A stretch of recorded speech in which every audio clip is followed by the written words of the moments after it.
I'm born and raised in upstate New York and have been hiking since I was 4 years old. Beyond hiking, I'm an avid kayaker, fisher, and hunter. I tell you this to set the tone that I'm familiar with outdoors and have encountered everything from black bears to white-tailed deer from a very young age. I've never had any fear of the forest, and when I was an awkward teenager, I sought refuge in the dense forest surrounding my home in Richmond Hills of New York. Some of you may know the area by its notable ski resort, Bristol Mountain. This story, however, takes place in the Blue Ridge Mountains, just outside of Asheville, North Carolina. I apologize in advance because this will be a long one in order to convey the necessary details. I was about 25 years old at the time. I'm now 31, but I remember it like it was yesterday. At the time, I was in a very strained living situation with my ex-boyfriend, John. It is important for the sake of this story that you understand that he was a simply terrible person. He was quick to anger, verbally abusive, and just overall a miserable, wretched human being. In a last attempt to find some positivity in this situation, I came up with the idea to take a trip to the mountains. I had never been there before and I was eager to get away. We packed up my tiny car, an Acura Integra with supplies, and my best friend Lola, a pure white lab husky pit bull mix. My dog was only about 6 months old at the time and had more energy than the Energizer Bunny. Lola was not very well behaved yet, and I was still very much committed to her training. Remember this. After a 6-hour drive from my current residence at the time, outside of Raleigh, North Carolina, we arrived in the lovely Asheville area. The next 2 days we spent our time driving up and down the Blue Ridge Parkway, stopping at overlooks and hiking in search of the many beautiful waterfalls. The 4th of July holiday had brought crowds of people to the area, and I found myself searching for areas less traveled to get away and into the serenity of the mountains. On the 3rd day, things were unraveling quickly with John, and I was severely debating my life choices. I told John I had found a place named Graveyard Falls, and I was going whether he liked it or not. Now for some background information on this area. It is a heavily traveled area because it has a natural water slide for families to enjoy. I decided, crowd or not, I was going to enjoy the experience one way or the other. John argued with me as usual and finally gave up when I told him in no uncertain terms that if he didn't like it, he could get the hell out of my car and find his own way home. I was at my breaking point with him, and I knew my family would help me to get back in a better direction. We pulled into an overflow parking lot at the trailhead for Graveyard Fall. After gathering my things and getting Lola into her harness, I surveyed the area. The parking lot sat above the trail, where you could see it steadily sloping down until it comes to a split and both directions were swallowed by the thick forest. I watched as every person I saw took the path to the right, and I quickly gathered that was the way to the falls.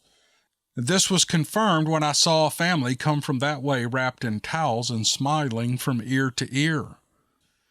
The 3 of us started down the trail, and a sweet older couple that I would gauge to be in their mid to late 60s asked if I was familiar with the area. I told them no, and that I was from New York. They told me they were from New York as well, and they wanted to see the falls, but the woman was concerned that her husband may not be able to handle the terrain. I advised her to check with the park rangers so they could give them advice on the trails that may be easier for them. And she thanked me for the idea, and we wished each other well. John was visibly irritated about me taking too long to speak with the couple and was gesturing me to hurry up. I jogged a few paces to catch up with him and Lola. He growled at me that he wanted to smoke some marijuana before we embarked upon the crowded trail. Well, I was not opposed to the idea and have been a habitual user of marijuana for many years. I gestured for him to take the trail to the left, and it was surprisingly empty for the amount of people that were there. We followed the trail for about 15 to 20 minutes before we came to a point where it looked like another trail was carved out. This trail sloped down about 65 degrees. For some reason, I was drawn to this area, and without a word, I started down. I had my dog's leash in my hand at this point and decided that we were far enough away from people to let her off the leash and do some training exercises. John was far behind me as he was not in as good a shape as I was.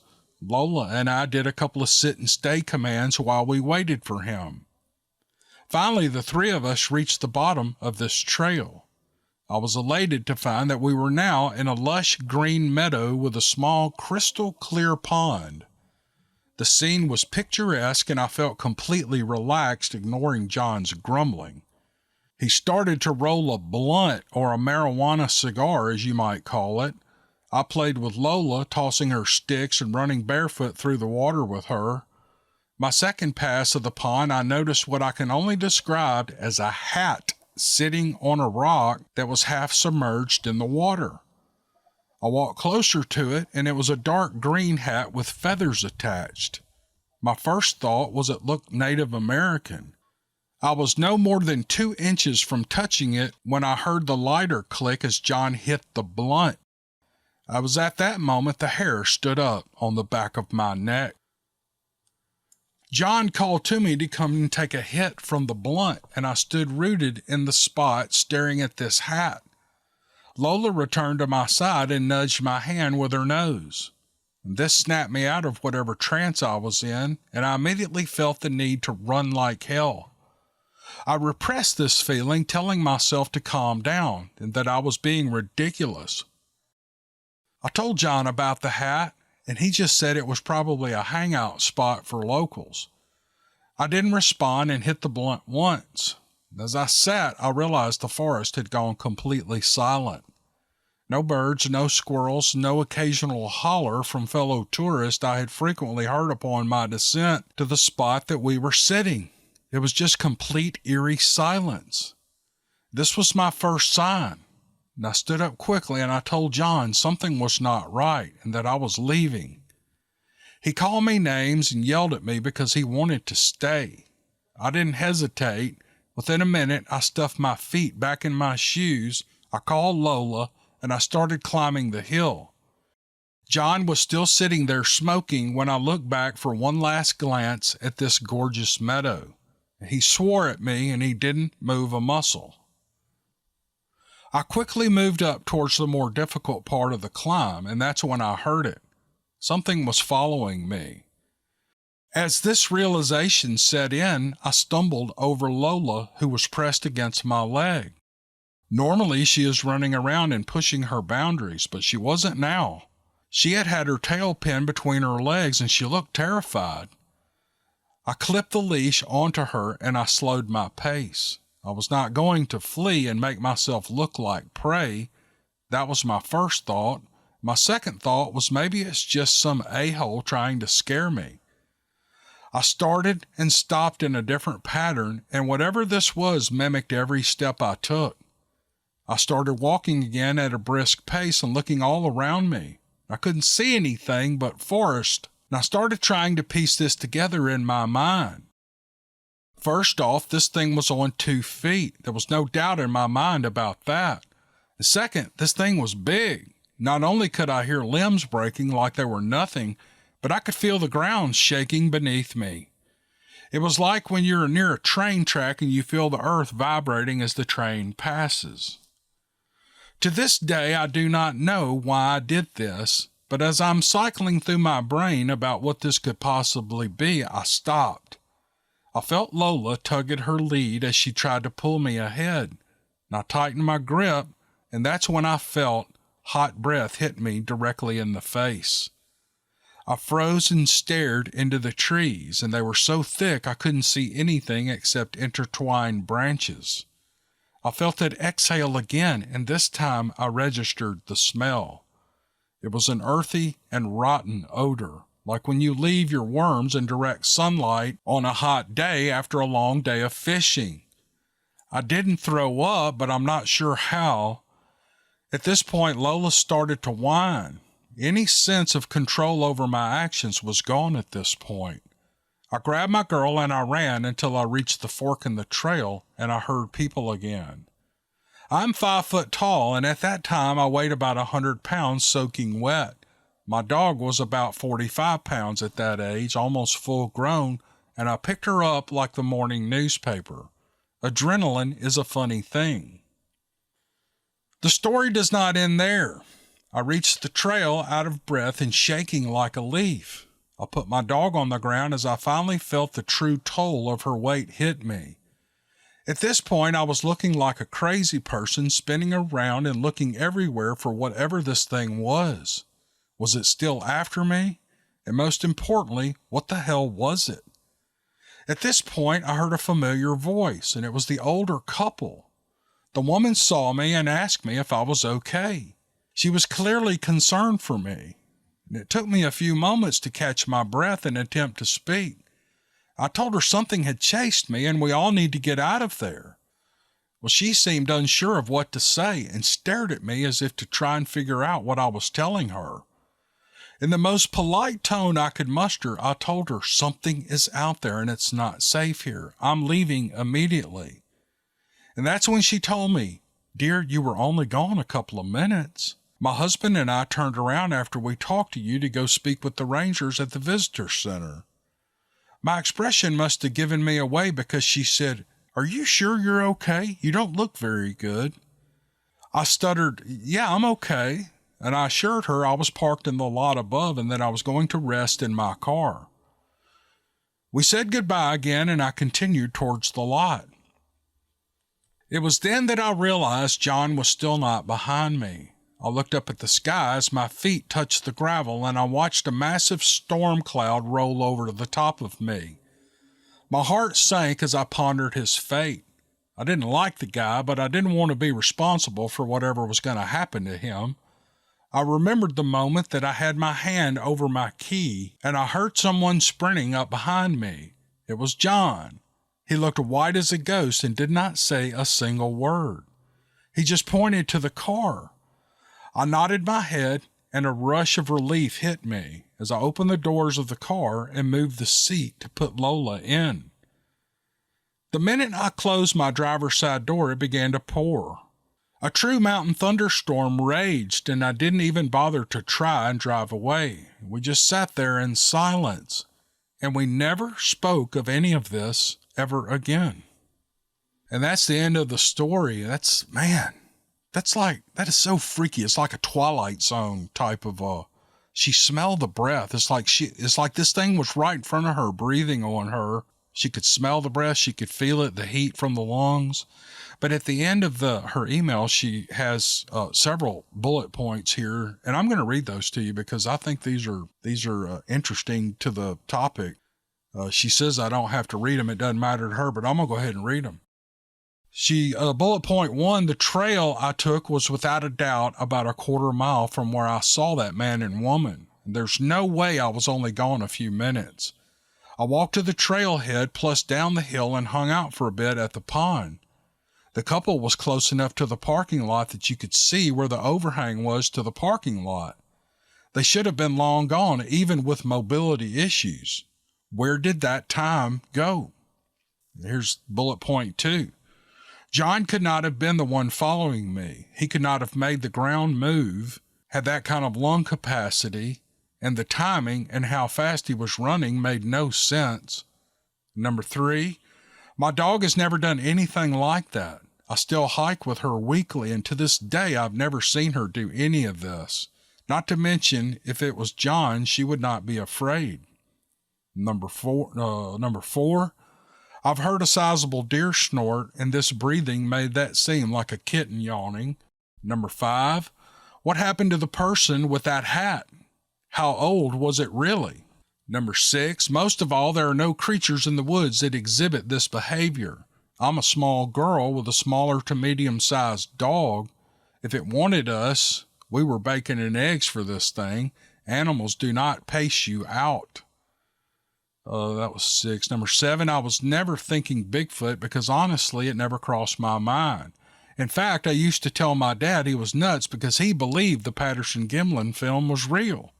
I've lost count here. I think this is 8. The storm that rolled in so quickly reminded me of Missing 411. And the last note is, which I think is 10. Obviously, I can't count. Lastly, I just want to say I never saw it, and I'll never claim to, but it started me on a mission to find out what it was, and between you, Cam, and Wes at Sasquatch Chronicles, I have found my answer. This is not my story, but my wife's. English is a second language for her, and I've decided to send you this story on her behalf. You have our permission to share it on the air should you choose. I've never had a Sasquatch encounter myself. For many, many reasons, I maintain full mental conviction that they most definitely exist within our world. My wife is Filipina and came to the United States from the Philippine Islands at the age of 26 in 1992. Her paternal grandfather was a provincial legal magistrate near Cebu.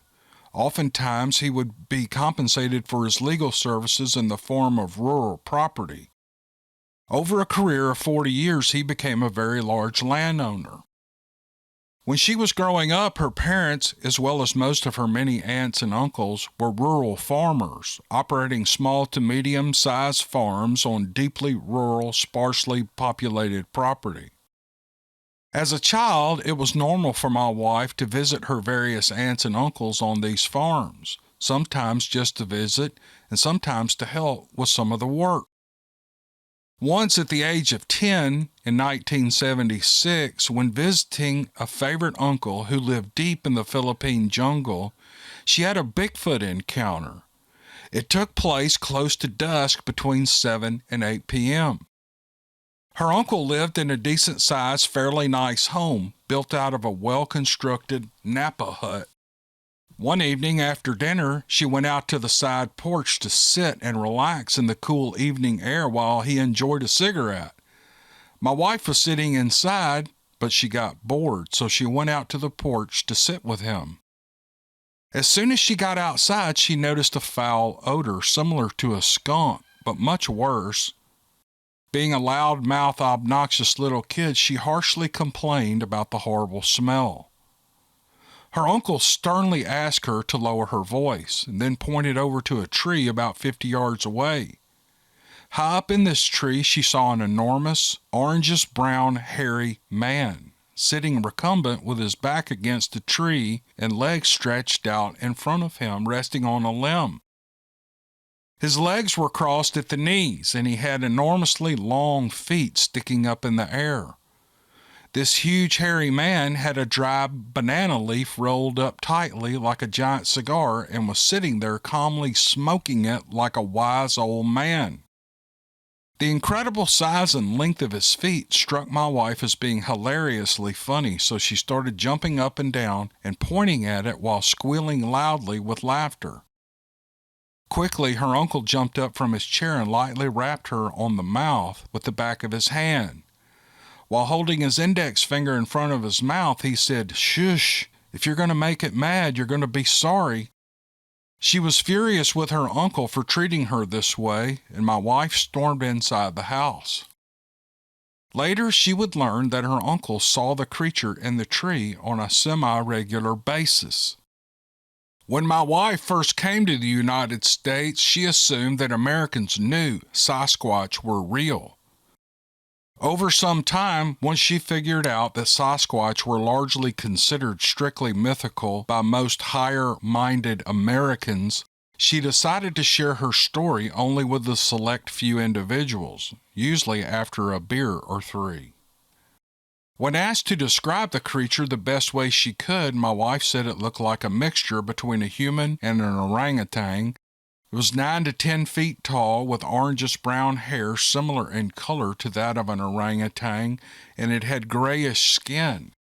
Its feet looked to be 24 inches in length.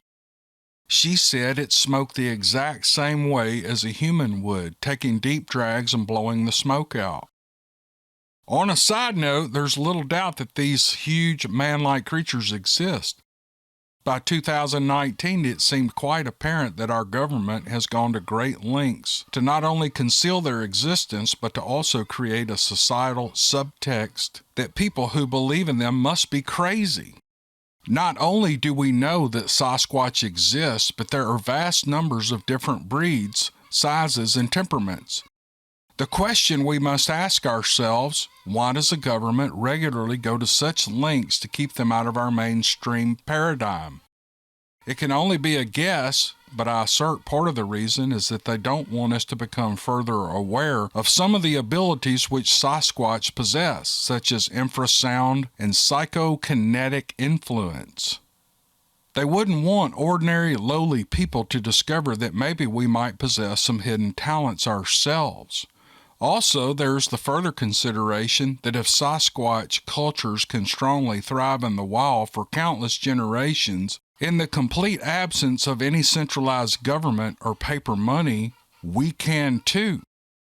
The government does not want us to figure out that we all might be able to live relatively free lives. I grew up in a suburban neighborhood in New Jersey. I had no experience with the real outdoors growing up. All my activities took place inside the city limit. I never considered the unseen world as anything more than fantasy. I'm not a believer in conspiracy theories. I think most things can be explained by science or sound reasoning. Sometimes 2 plus 2 really does equal 4. After graduating from high school, I became a little less sheltered, maybe even a bit more open-minded. I met my wife, who had a love for these topics I either dismissed or had little interest in. She shared a few stories with me that happened while she was growing up, like the abandoned garage where the neighbor's kids claimed a pair of bright red glowing eyes would stare at them from the window. The old 2-story house where she lived with her family had a basement that had been dug out after the place had been constructed around the year 1900. It had a dirt floor and the foundation was starting to sag. There was a section that had an inlet crawl space. When she aimed a flashlight into it, she could see nothing but cobwebs. One day her mother sent her to the basement to retrieve some canned goods sitting on a metal shelf. Her arms were loaded down with baked beans when she looked up and saw a pair of red glowing eyes looking at her from within the crawl space. She let out a scream, dropped the canned goods, and fled to the safety of the first floor. Her father's response was to hang a few more lights from the basement rafters. My wife and I were visiting her mother one evening shortly after we were married. The two of them left to visit a relative on the other side of town, leaving me alone to watch the television. Well, maybe it was a mix of hearing my wife's scary stories and the power of suggestion, but I thought I heard something rumbling around in the basement. There was a loud crash, and I immediately thought about the metal shelf of canned goods. So I opened the door leading to the basement and reached for the light switch. The lone bulb hanging over the steps flickered and went out. And I peered down the stairwell into the darkness, and I saw 2 red glowing eyes staring back at me. And I slammed the door and ran to my car, and I fled to a nearby fast food joint. My in-laws were not bothered in the least by my story. They righted the toppled shelving unit, restacked the cans, and changed the bulb over the stairs. Critters was all they said. Since then, I've had what you call a heightened awareness of my surroundings. I readily admit that there are things in life that can't be explained, though I'll always believe that 2 plus 2 equals 4. I'm a Cree Indian born in Saskatchewan, Canada. When I was 3 months old, we moved to British Columbia, where from an early age of 4, my grandfather would pick me up every day of hunting season and take me with him to get a moose. Of course, it was 99% road hunting because I was too young to be walking old log cuts and skidder trails. Regardless, I spent thousands of hours in the bush with my grandfather. As I grew older, my grandfather would pick me up after school each day to hunt. And on weekends, we were in the bush from morning until night. We had our favorite spot and we were successful year after year. When I was 7, I was considered old enough to be given a .32 Winchester Special, a gun that I still own to this day. I've always been a big boy, so I was not bothered by the recoil. I used it to kill my first bull moose when I was 8. Once I was old enough to carry a weapon, my grandfather felt we would be more successful parking the truck and walking for hours into old cuts or hidden swamps.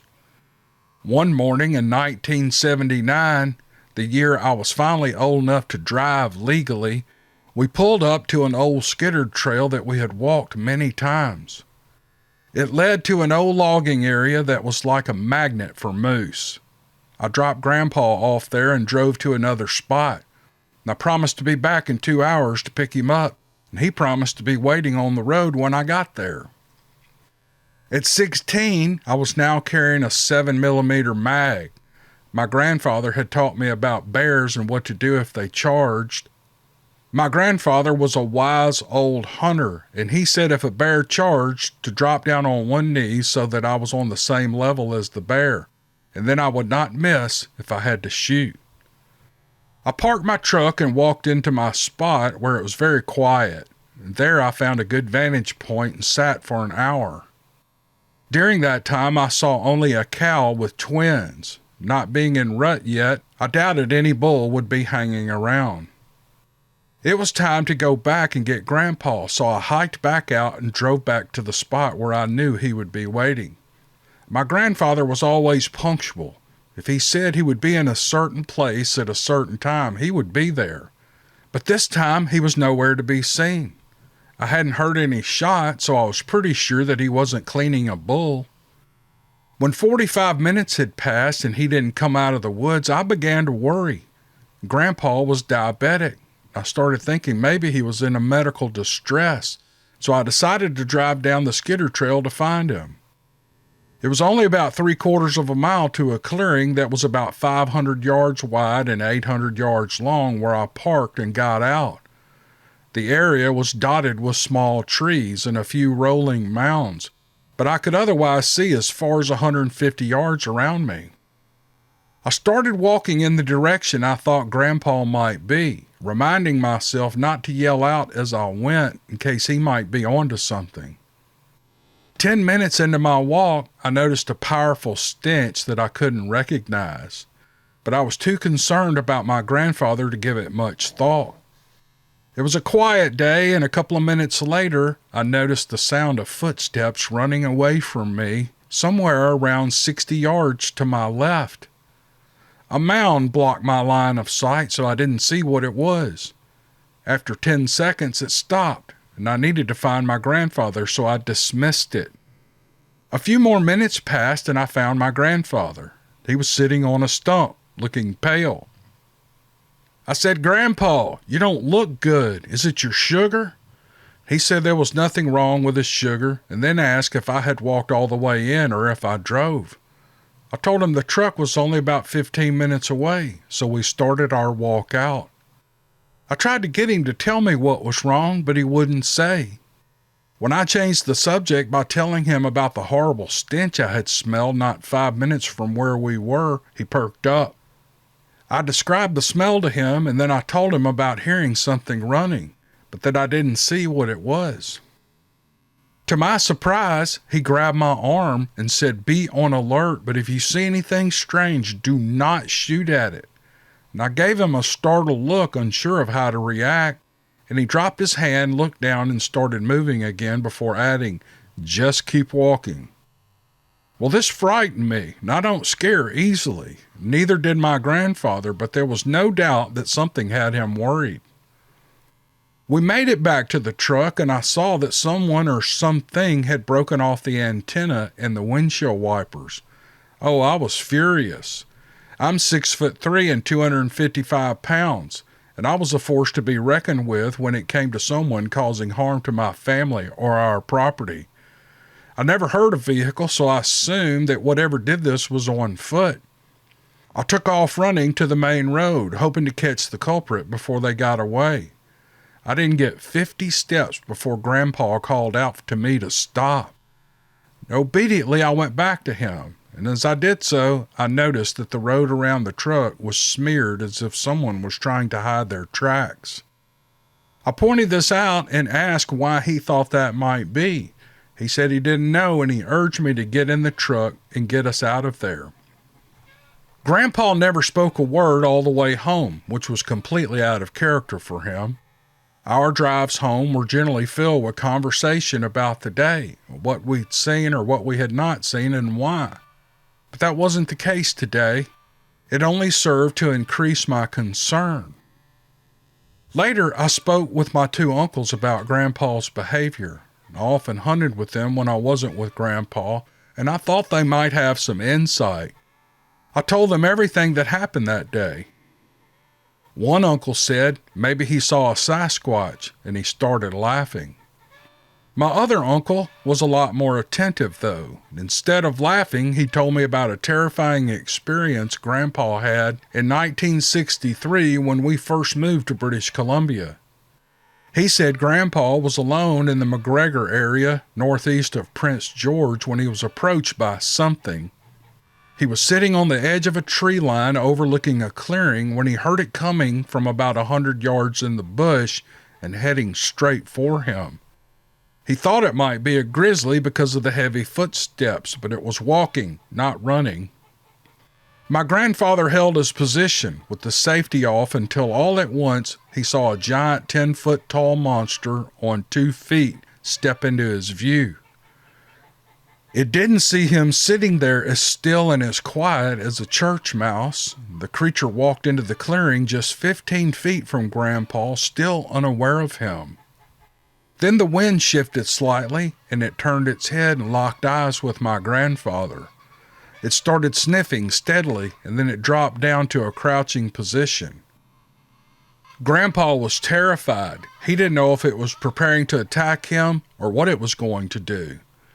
In any case, he was sure that he was about to die. He slowly stood up from the stump, and the monster reared back and roared right into Grandpa's face. He felt the breath of its roar as it resonated through his body. He knew his 270 pounds was no match for this thing, and then it just stood there growling at him until he lowered his rifle, and that seemed to settle it a bit. Grandpa didn't know whether to run, walk away, or stay put. After what he was sure had to be 10 minutes, he heard something else way back in the trees making a sound he had never heard. The Sasquatch took note of the sounds and grunted one more time at my grandfather before it went back into the woods in the direction the sound had come from. Grandpa took the opportunity and ran like the wind back to his truck. It was a mile away. I understand about the ridicule people experience from non-believers, because when my grandfather would tell people about what happened, they would all laugh and say he was a nut and shouldn't be in the bush with a rifle. After a while, he just quit telling the story. He never spoke of it. I spent a lot of time with my grandfather. I knew his character, and I know he would not have lied about this. Once I'd heard the story, my next trip with Grandpa was filled with questions. He didn't want to talk about it until I said, "I believe that you saw what you saw, and I need to know what you know about these things so I'll have some idea of what to do if I ever encounter one." That seemed to do the trick. He told me he had never seen or heard or smelled another one until that day that I found him as white as a ghost. And then he went on to tell me what had happened that day. He said he'd reached the clearing 10 minutes before daylight, and almost immediately he heard a large tree break. There was no wind, so this puzzled him, but he decided to walk towards the sound, thinking it might be a big bull scraping his antlers on a tree. Once he figured that he was close enough, he sat and waited a few more minutes for shooting light. Even after he could see clearly, he waited for movement because he knew whatever had made the tree break was close. He didn't see anything move, but he was suddenly aware that he was being watched. Terrified now, he began to panic as the thought of his first experience flashed through his mind. He stayed frozen to the stump he was sitting on, and that's when he was overcome by a disgusting odor. Now he was on full alert. 2 minutes later, one of these things stood up 50 feet away from him. It was staring right at him. He could tell it was perturbed that he was there, and it kept looking back towards the tree line. Then Grandpa caught movement to his left as another, smaller one stood up. It was only about 6 feet tall. The big one beside Grandpa started making weird noises, and the little one answered it. And then the little one turned and went straight back down the trail Grandpa had come up. The larger one waited until the juvenile was out of sight and then walked right past Grandpa and followed the same trail the little one did. Grandpa said he was in shock and couldn't get his legs to move. He tried, but he was frozen to the stump. He was sure they were still close by when I showed up 2.5 hours later because of the stench I smelled. Hunting was my grandfather's way of life. He said he didn't want to tell me what had happened because he was worried that I wouldn't want to hunt anymore. He couldn't have been more wrong. My passion for hunting is just as strong as his, and I would never let anything stop me from being in the bush. I did eventually have my own encounters with them. I saw one once, and I've heard them on 4 other occasions, but those are stories for another time. So I became interested in Bigfoot, Yeti, Loch Ness, and all things cryptid in the mid-1970s. Shows like Boggy Creek and In Search Of come to mind. I grew up in central Indiana in a small town about an hour from Indianapolis, Cincinnati, and Dayton. I was what my family called an East Side river rat. We ran the swampy areas in the Whitewater River and played in the woods all the time. Okay, when we weren't playing baseball or football, riding bikes or in the old barn property. In grade school, I recall going to the library at the school and then later to the county library to find books on Bigfoot and other cryptids. So I really believed in these creatures at a young age. In the late 70s, my grandparents moved down to Florida, and we would go down there a lot when I was a young boy. I can recall playing outside and feeling like I was being watched. Numerous times we walked down toward the old sawmill, and I would just get the creeps and could not get the nerve up to explore that area. It had been shut down for a long time and was overgrown. Just a few hundred yards down the road, the swamps and the forest began. It was super thick and dark. We never really went in at all. I say this because in Indiana, I ran the woods and the river all the time, so the outdoors never bothered me. I'm just not sure if it was the creepy feeling, fear of the gators, or rattlers that kept us out, but we never went too far in those woods. During the spring of 1980 or 81, a local newspaper had some stories of the Bigfoot swamp ape in the area near my grandpa's house. The Orlando news station also had a TV report, if I recall. I mentioned to my grandpa that I thought it was true and wondered if the creature could use the old mill and the swamp areas for a home. The whole family had stayed up and I had gone to bed about 11 p.m. I stayed in a room at the front of the house by myself. I can't recall if I was awake or trying to sleep or was awakened, but I could hear a noise outside of my window. I'm guessing it was around 12 or 12:30. I could tell something was walking around in the front yard. I thought it was my dad or my grandpa. I could hear different sounds from growling, guttural noises, and snorting. I knew my family did not sound like that, but I didn't look. I wished I could have mustered the courage to look, but I was terrified. The noises only lasted about 5 or 10 minutes. I can remember hearing dragging sounds and like something touching the house. It was pacing back and forth. The sounds got louder and then they got softer. I was so scared to look out the window even though I wanted to. I remember just staying in bed, awake and scared. I went outside as soon as I woke up in the morning and found something interesting. This morning there were 2 large footprints in the sand pile. It almost looked like they were made by something jumping into our sand pile, feet together. The piles were a couple of feet tall and wide. I showed the tracks to my family, and they all played it off as a fluke or a neighborhood kid goofing around. I can't think of too many kids with feet that big. They all had the 5 toes and were just plain big bare footprint. I measured them with the tape and they were 17 inches long and 8 to 10 inches across. My foot today is a 10.5 long and 4.5 inches wide, and my foot could have fit in these footprints twice.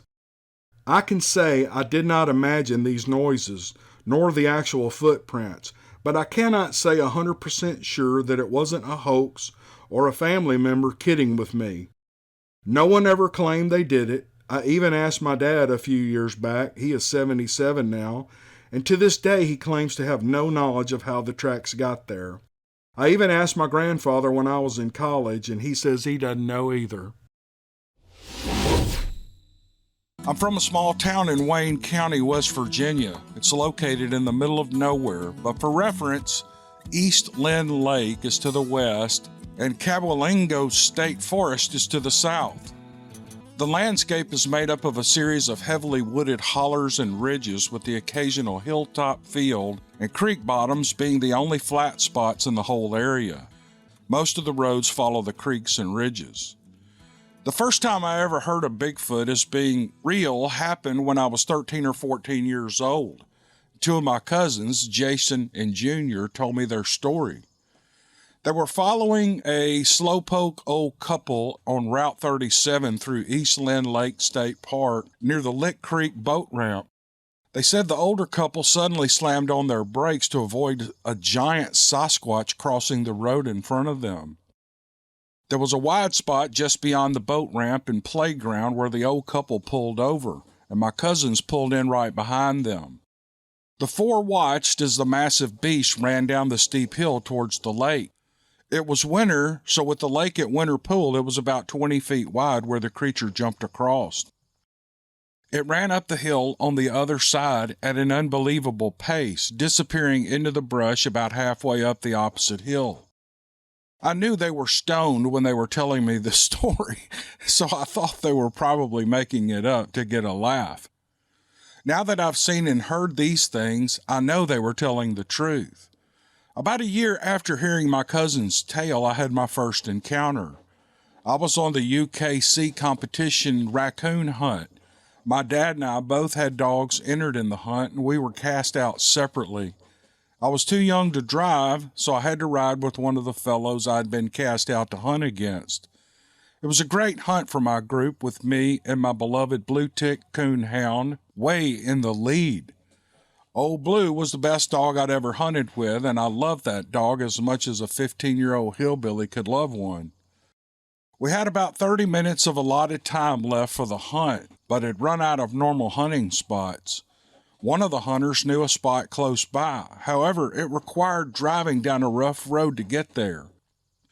It was about a half-mile away and then straight up a rocky West Virginia mountain all the way to the top. I don't know why this sounded like a good idea, but we all agreed, and off we went. We drove the 2 beat-up trucks up the creek bed and then slowly began ascending up a steep, rocky, unkept road.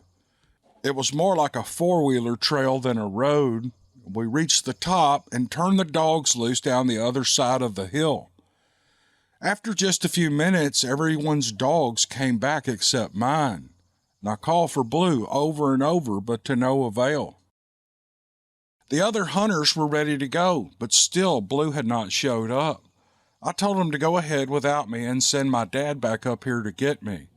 They acted like they didn't want to leave me, but I insisted. And I assured them I'd been hunting in the dark woods since I was a toddler and that I would be okay. I wasn't afraid of the woods or the dark. After much debate, they all left. I stood there alone in the dark. I didn't turn on my light so that my eyes would adjust to the darkness. Not long after the taillights disappeared into the darkness, I heard movement coming through the brush towards me. I quickly turned on my light and shined it on my best friend running towards me. I saw eye shine behind him. Blue rushed into my arms with an urgency that told me something was wrong. I snapped the lead onto his collar and then turned the light back on in the direction from which he had come. About 50 feet or so away from us stood a large man with wide-set eyes that glowed when the light hit them. Except this was no man. He was way too big. His brownish-red 3-inch long hair moved in the breeze as my heart sank into my stomach. In a soft tone, I said, "Hello," but there was no reply.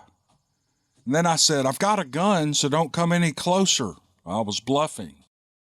I didn't have a gun, and Blue positioned himself between me and the enormous thing that was now moving towards us, its hand up to block the light from its eyes. "Stop right there," I said a little louder. "I'll shoot you if you come any closer." I started backing down the road, pulling my dog with me. I was never more frightened in my life. I felt the warm stream of urine run down my leg as I continued to back away from the beast. I'm going to die right here, right now, I thought, and I knew I was helpless to prevent it. I started praying out loud, "Lord God, please just let me out of here and I'll never sin again." I was bargaining. "I'll obey your commandments. Please just don't let this thing kill me." The creature turned and I saw another one behind it. It was a smaller, darker one, possibly black. I could almost make out breasts, so I assumed it was a female. They chattered between themselves while I kept slowly backing away, never taking my light off of them.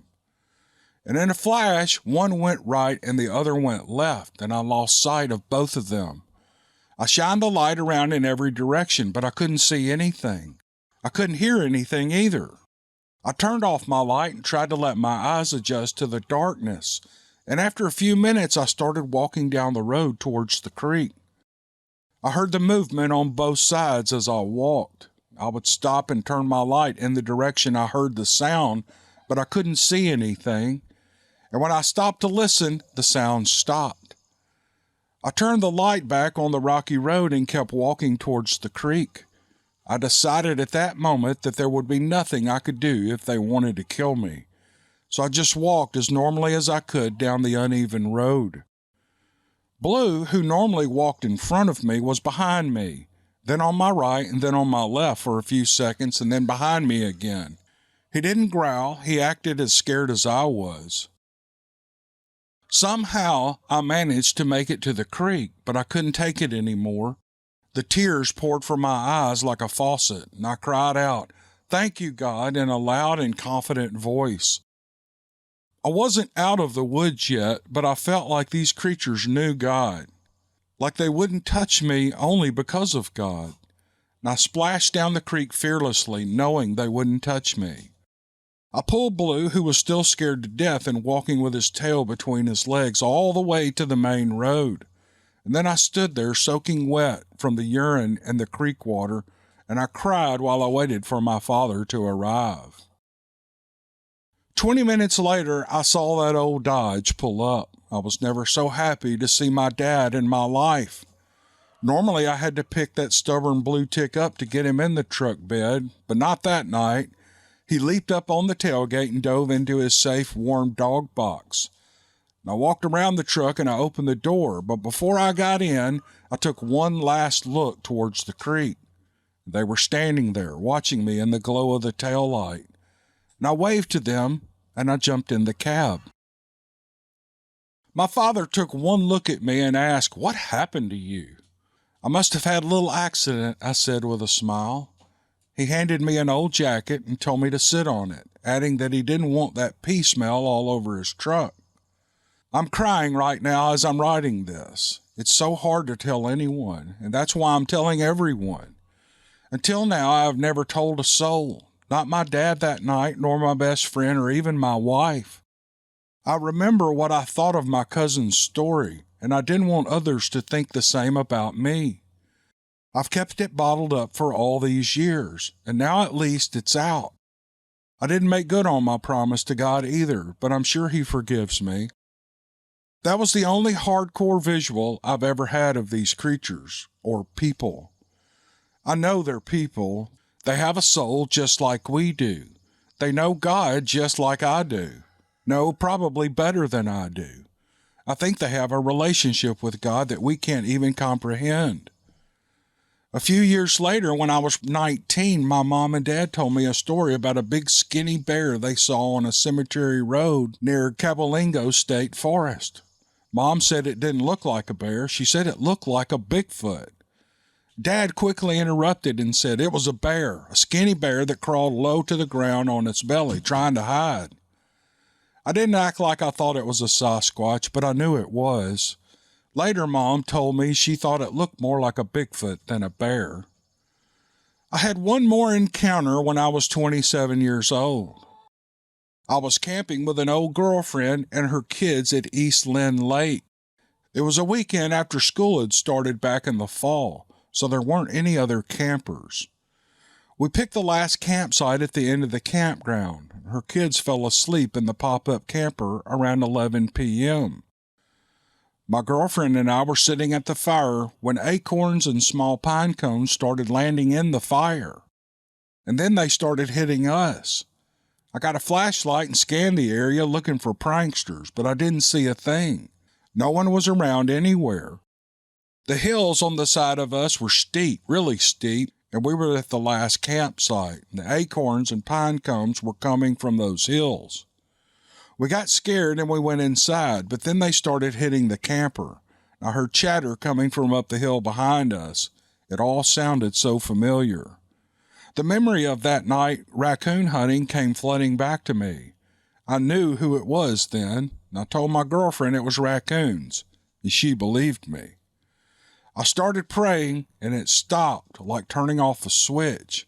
It was pretty cool, but scary. I've told only one other person about my encounter. It led to ridicule and torment, so I've kept it to myself ever since. I got my driver's license in the summer of 1976.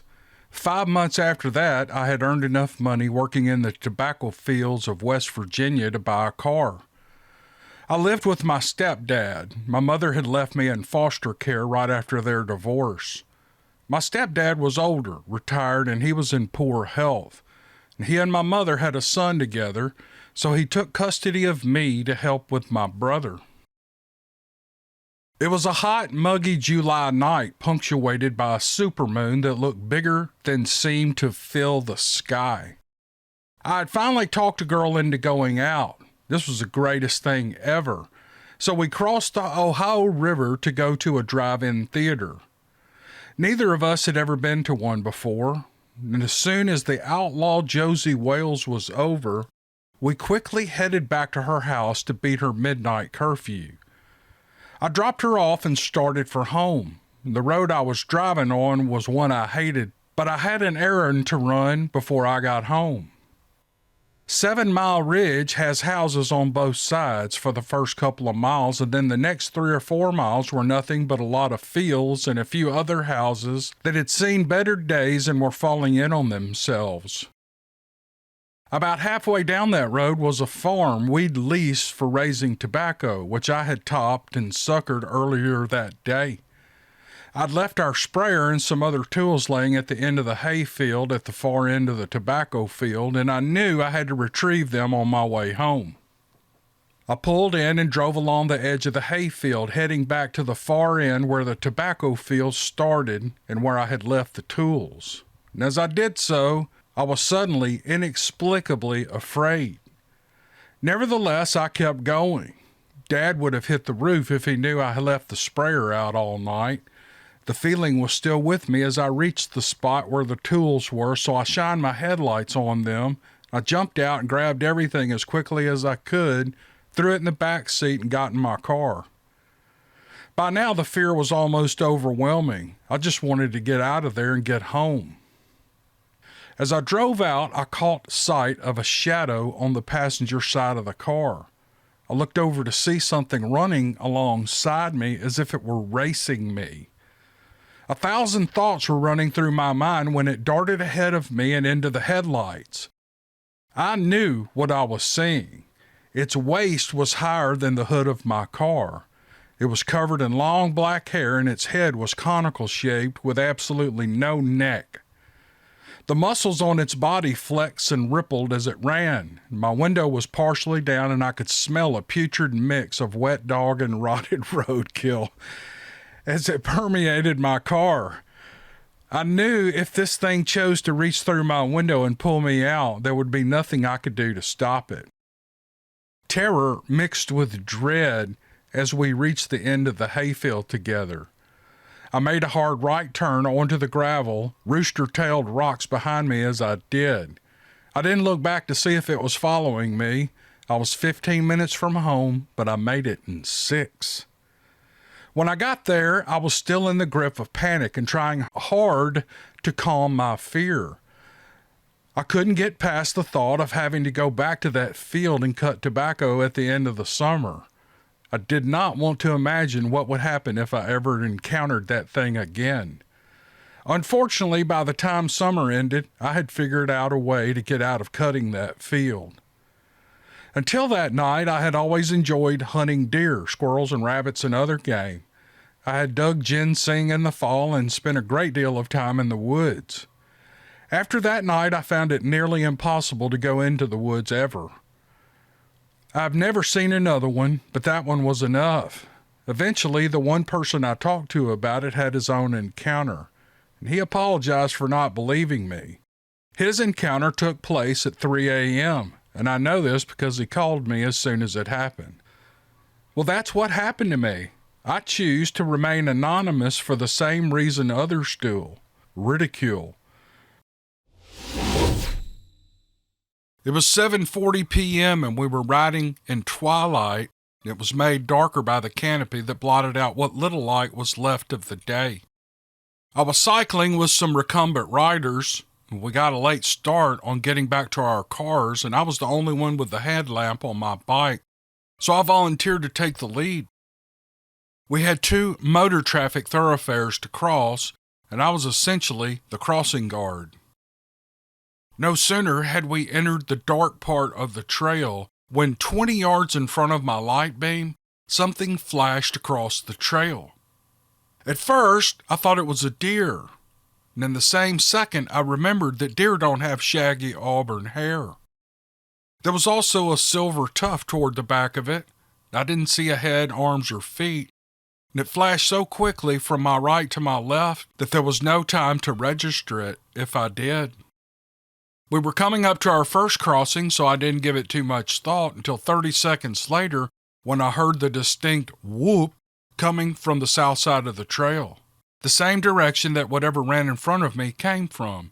And then I heard an identical whoop, whoop 3 times coming from the north side. These calls came from such a distance that only something with a massive lung capacity could have made them sound so loud. As we came to the first crossing, I had time to let the whole experience play like a movie in my mind. The recumbent riders crossed the road and proceeded to the next segment of the trail, but I asked one of the riders on a conventional bike if he'd heard the whoops. He replied that he had, and he asked me what I thought it was. Well, I don't know, I said, honestly. And then he went through a whole litany of wildlife that it could possibly have been that made that call, including an elk. The nearest elk inhabits the western United States, 2,400 miles away from New England. I went back a week later and I took pictures where I'd found evidence of habitation. All of this was sent to the local BFRO.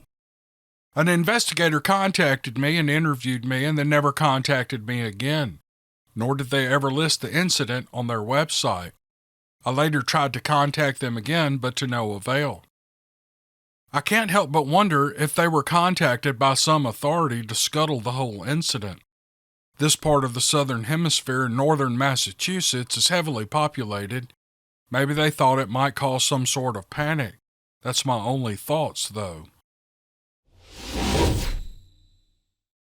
What I'm about to share is something that is unbelievable, and I have survived a traumatic event that I wish had never happened. This event in time has left me where I have been robbed not only of my future, but also my past. I feel like someone might know something that might help me, but at this time, I'm deathly afraid to use my name because of the inquiries that may ensue if I do so, and I prefer that you keep this contact information to yourself. But feel free to read it, as there may be others that listen to your program that have had similar experiences. I will keep this short as possible, and I don't have much strength now, and my memories are vague, but there are still pieces of everything since the event occurred. My first memory is standing in the middle of the road in the middle of a pitch black night, which might not be that unusual, except that I was completely naked, confused, scared, and unaware of how I got there, nor even where this road was. Suddenly, there was a bright light racing toward me and a loud noise, and then another, and then another. Now you can envision how confused I must have been, having no idea what these things were. I thought maybe they were cars because they were honking at me and dodging me to keep from hitting me.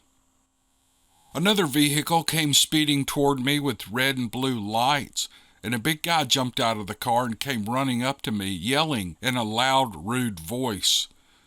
Well, I didn't understand what he was saying, and in fact, I was unable to even speak, and I must have looked like I was stoned out of my mind. And when he grabbed my arm, it felt like his hand was hot as fire, and it burned. I remember jerking my arm away from him and screaming in pain instantly, and he didn't waste a second throwing his arm around my neck and tossing me face first onto the blacktop. The fear I was experiencing was beyond belief. It was like I was being attacked by a monster, and I felt like he was trying to hurt me.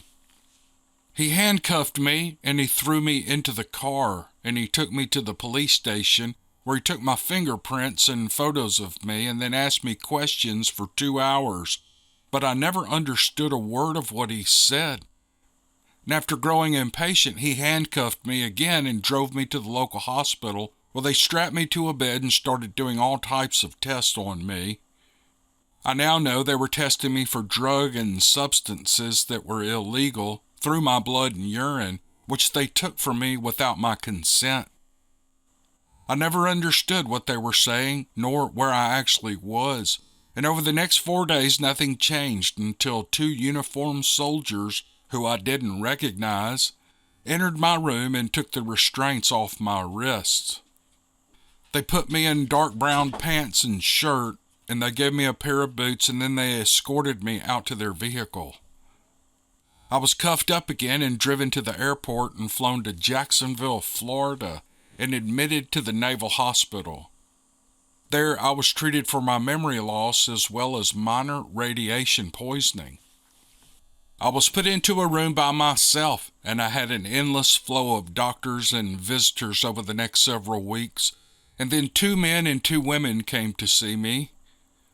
I later discovered they were my parents, and my fiancé, and my brother, whom I did not know at the time, and when I realized some months later, I felt horrible about that.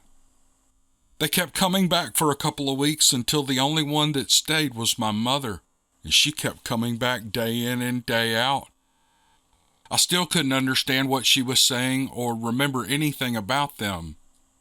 She began to show me pictures, and she read me stories, and she told me of my childhood and sang songs and hymns over the next several months, and I finally began to remember bits and pieces of my life before that dark night in the middle of Utah. I grew more and more aware of my surroundings and my past as time went on, and my language skills started to return to me. I was so excited to realize that I was beginning to understand the doctors and nurses when they came in, as well as the people from Washington, who never seemed to be short of questions. I had no answers for most of what they were asking me, but was more than willing to listen and try. It was like my life was coming back to me slowly, and if these people could help me remember, I was game for anything. They attempted hypnosis as well as some truth drugs and some other drugs that should have helped me remember, but everything stopped. I only got to a certain point of memory. What was truly shocking was that it seems that the evening before I was found in Utah, I was at work some miles away, and in fact was over 2,800 miles away, in the middle of the Bermuda Triangle aboard the USS Ronald Reagan, which is one of the Navy's aircraft carriers. I apparently traveled over 2,800 miles in less than 3 hours, which is over 900 miles per hour, and the military was interested in how this occurred. They had quite a few theories about what happened. I was informed that I was on the USS Ronald Reagan and we had just left Jacksonville after spending 5 months in port, and I was headed back around South America to the Pacific. I was one of the deck crew as one of the blue crew or salvage wreck team as well as an ordnance personnel, and I was told that I spent all my waking hours above deck even when not on duty. When I missed muster the next morning and after a search of the ship, it was assumed that I had fallen overboard, and several aircraft were launched to comb the ocean looking for the needle in the haystack. 3 days later, when my prints and picture reached the military, they sent a police escort to retrieve me. Theory 1 was that I was AWOL from the time we left port and had someone covering for me on the ship, but too many people had witnessed me there aboard the ship. And the second was that I was some sort of spy. And the third was I was trying to get a Section 8 discharge. After 6 months in total at the hospital in Jacksonville, they transported me to Walter Reed in Bethesda, Maryland, to be examined by the nation's finest military medical staff. I had constant visitors there from Washington as well as psychologists from the military and all types of doctors. They concluded that I was not lying to my superiors and brass, and that something had happened to me that impacted me so much that all my memory had been suppressed. I was in Walter Reed for 4 years in total, and I was discharged on a medical, and I received total disability. My case was classified until recently, in which it was unclassified at the same time as the UFO case files. It was then I saw the videos from the information release on the videos and photos taken from the deck of the USS Ronald Reagan the night I had vanished. Up until that time, I had no idea this could have been connected, and I wondered if this is what all the interest in me was for 5 years that I spent locked up in the hospitals. I had moved back in with my parents after leaving the hospital. I was still struggling with some of the most basic parts of living alone, such as driving and shopping and paying bills. And over the next several years, I experienced 2 more events where I was found walking miles away from my car, or where I was last seen some hours later. Both episodes, I had no memory of how I got there or what happened just prior to realizing that I was lost. I was seen at the VA every 4 months as my body was aging at a rate of 3 times the rate of a normal person. And now I'm going to tell you something that will blow your mind. Just 3 months ago, when going to Virginia, my brother slammed the van door shut on my hand and something went wrong immediately. My hand erupted in pain like I had never experienced before. It was like I had struck my hand into a vat of hot oil, but it was inside my hand, not on the surface. A neon orange bruise the size of a silver dollar appeared under the skin and began to spread and grow, and I was rushed inside the hospital where they sedated me and went to work on my hand. When I woke, a massive portion of my hand had been removed, and there were officers from the military present again. I was informed that the impact of the van door on my hand had ruptured some sort of organic device the length of 20 millimeters and the diameter of a grain of rice, and it had tentacles stretching out over 6 inches from all over the surface area into my hand. They had located a point between my fingers where this device was implanted, yet I had no knowledge of what this was, nor where it came from, let alone when it happened. The next morning, I was back at Walter Reed, and they were now scanning my body looking for more of these devices, in which they located 17 more in different parts of my body, including my feet, hands, arms, neck, and connected to my tailbone, as well as 2 that were implanted in my nostrils and into my brain. The decision was made to remove these devices, starting with all the ones in the extremities first and then tackling the 2 in my brain at a later time. As of now, all of the devices have been removed, with only some minor side effects to my eyesight and hearing. I've also begun to have nightmares of being held down under a bright light and my body put through painful experiments and surgeries, along with silvery-looking squid-type monsters looking down upon my immobile body. Today, I'm back with my parents, but I look like I'm over 80 years old. My skin is wrinkled and my body is crippled up and my hands hurt from arthritis. My back is humped over and I have to walk with a walker to get around. I'm now 40 years old, and I wonder if I will see another year. And I wonder who has done this to me. And what were those devices that were removed from my body at Walter Reed, and what did the military do with them? Why haven't they told me anything that might give me an explanation as to what has happened? And I wonder if I was abducted that night by aliens from the deck of the USS Ronald Reagan and then deposited in Utah after they did a bunch of experiments to me and wiped my memory from my mind. And last, what was the purpose of this and why did they pick me? I don't know what we saw. If my daughter hadn't been with me and seen it too, I'd have chalked it up to imagination. She was with me and she did see it. At the time, we were living in a small town south of Fort Worth, Texas. My daughter and I were on our way to a larger town to do some school shopping, have a little mother-daughter time.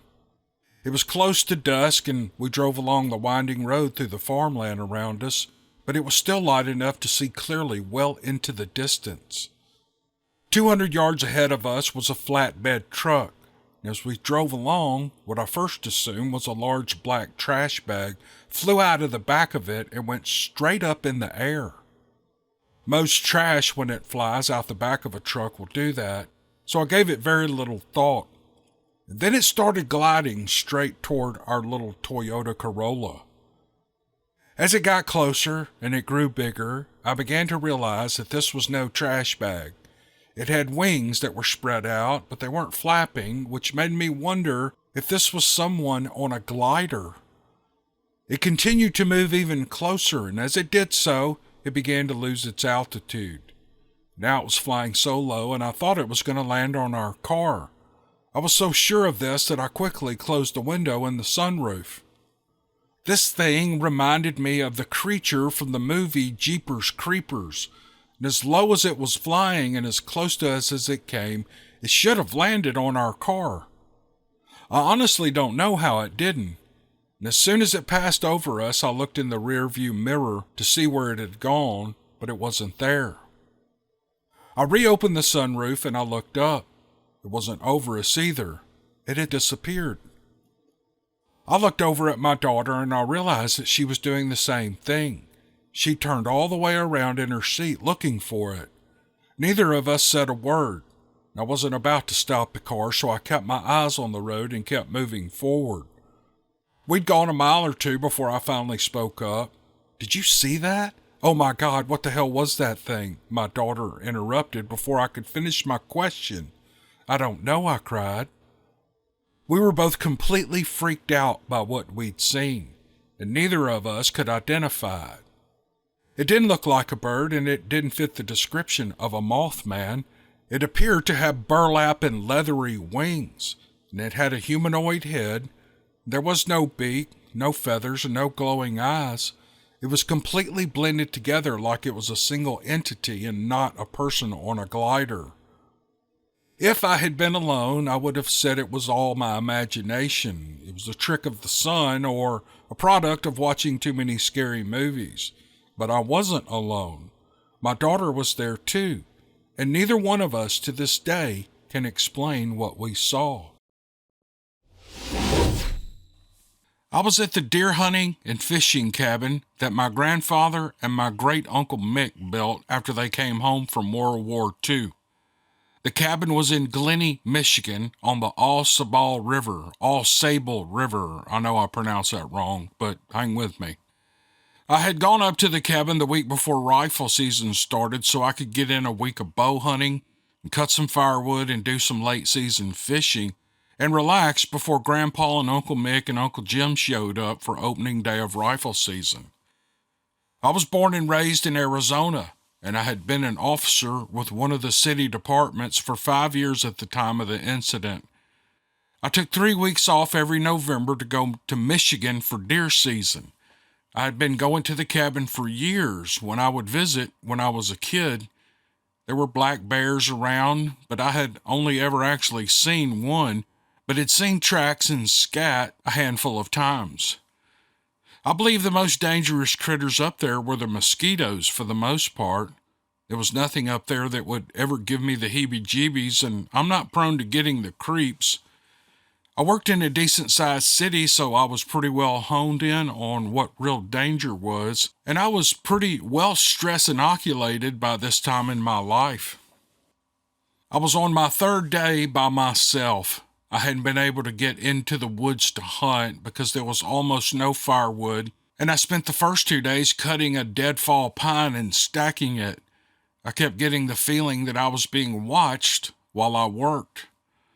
I couldn't put my finger on it, but it felt or seemed like every time I turned my back to the encroaching woods 50 feet from the cabin, the hairs on the back of my neck would stand up. It wasn't a feeling I was unaccustomed to, but in the context of being at the cabin where I was always totally relaxed, it was out of the norm.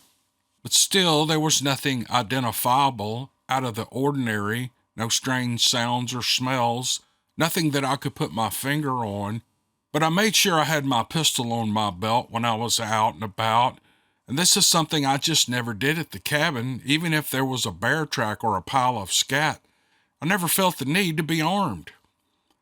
I got the wood cut and stacked by late morning on the 3rd day, and I went out to the front of the cabin, which was on the waterfront, and I put up a paper target on hay bales we use for verifying zero on our rifles and bows.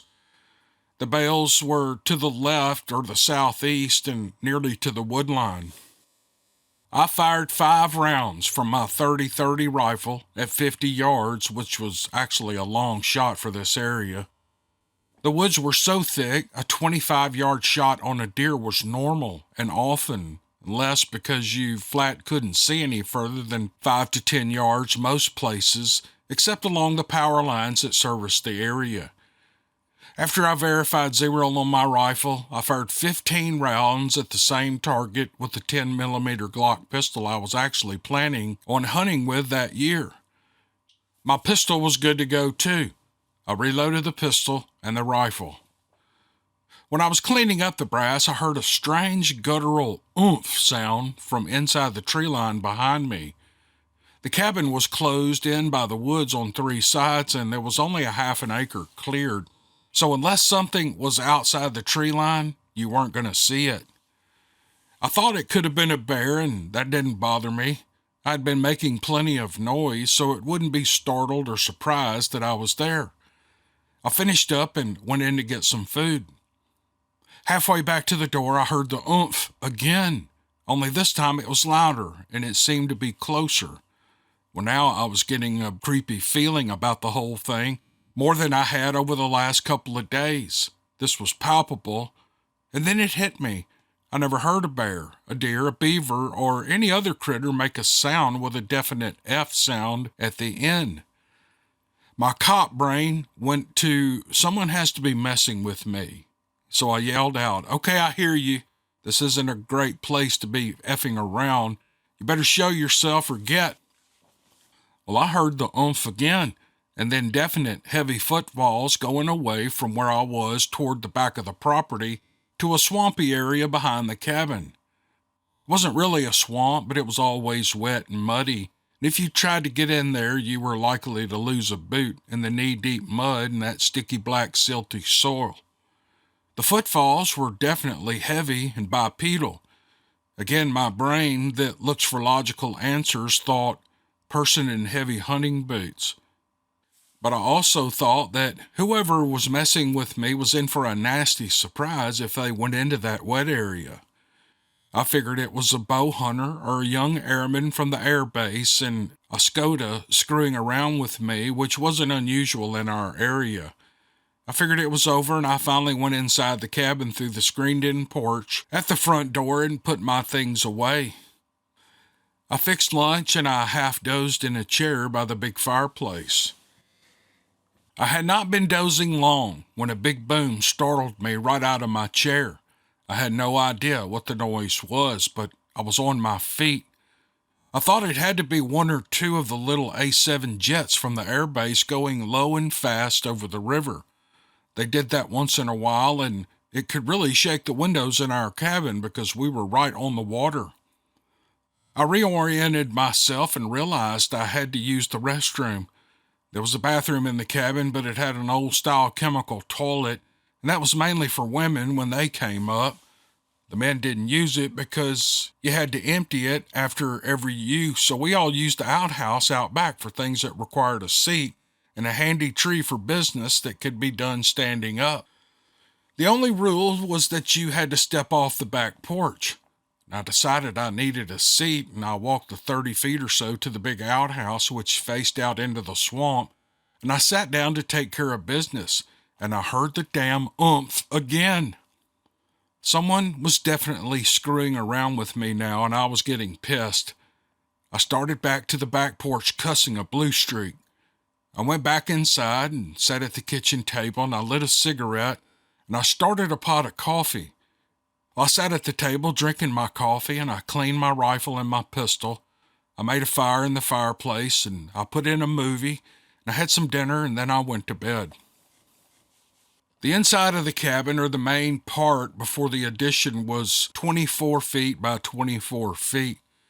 It was built from 10 to 12-foot logs, and the kitchen bumped out off the back, and there were 2 bedrooms, and the bathroom bumped out on the sides, and those were 2x6 framing. Nothing fancy, but it was comfortable. My bed was in the corner of the big room, right by one of the windows. On one wall was a big stone fireplace, and there were several comfortable chairs and 4 old freebie couches in different spots. Now, I usually sleep like a baby, but I tossed and turned. I think I was bent out of shape for being messed with and just generally irritated. When I finally couldn't sleep, I went back to the chair and I started another movie. And then came another boom, except it was more of a huge slap on the side of the cabin that made the whole wall shake. I grabbed my flashlight and my pistol and I headed out the front door. I heard fast footsteps going away from me, and I put the beam of light down that side of the cabin, but I couldn't see anything. I could hear it, but it was full dark, and unless you have been there at night, you don't know what dark is.